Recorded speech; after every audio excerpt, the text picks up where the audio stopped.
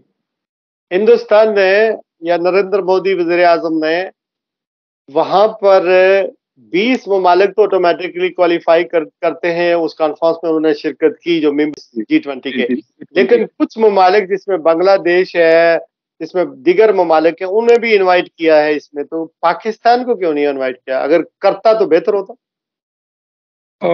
یہ میں سمجھتا ہوں کہ ملک کے اندرونی معاملات کا حصہ ہے، انہوں نے جو اپنے طور پر بہتر سمجھا وہ کیا ہے۔ میں ایک بات ضرور عرض کرنا چاہوں گا کہ مملکت خداداد کے نام پر ایک ملک بنا، اس میں آج تک امن قائم نہیں ہے۔ اس پر ہمارے پاکستان کے سربراہان کو بہت سنجیدگی سے سوچنا چاہیے۔ میں یہ نہیں کہتا ہوں کہ پاکستان کو نہیں بلایا گیا تو اس کے کیا اثرات پڑیں گے، یا پاکستان کے اندر خود اس سے کیا میسج جائے گا، ہندوستان کے لوگ کیا سمجھیں گے، یہ تو ہمارا ملک اور ہمارے ملک کے جو پیشرو ہیں وہ بہتر سمجھتے ہیں۔ لیکن میں اپنے طور پر اتنا ضرور عرض کروں گا کہ جس ملک کی بنیاد کو لے کر کے وہ ملک بنا تھا، اس پر ہم اس ملک کے باشندوں کو اور اس ملک کے سربراہان کو سوچنا چاہیے کہ ہم نے کیا تصویر پیش کی ہے دنیا کے سامنے۔ ایسا نہیں ہے، جو ہم کو بہتر کرنا چاہیے تھا شاید ہم وہ نہیں کر سکے ہیں، اس کی طرف سمجھنا چاہیے اور ملک کے سربراہان کو غور کرنا چاہیے۔ یہ میری ایک ادنا سی رائے ہے جو مجھے شاید نہیں کہنی تھی، لیکن چونکہ وہ ملک بنا اور اس میں آج تک امن قائم نہیں ہے، اس کی کیا وجوہات ہیں یہ ان کو خود سوچنا چاہیے۔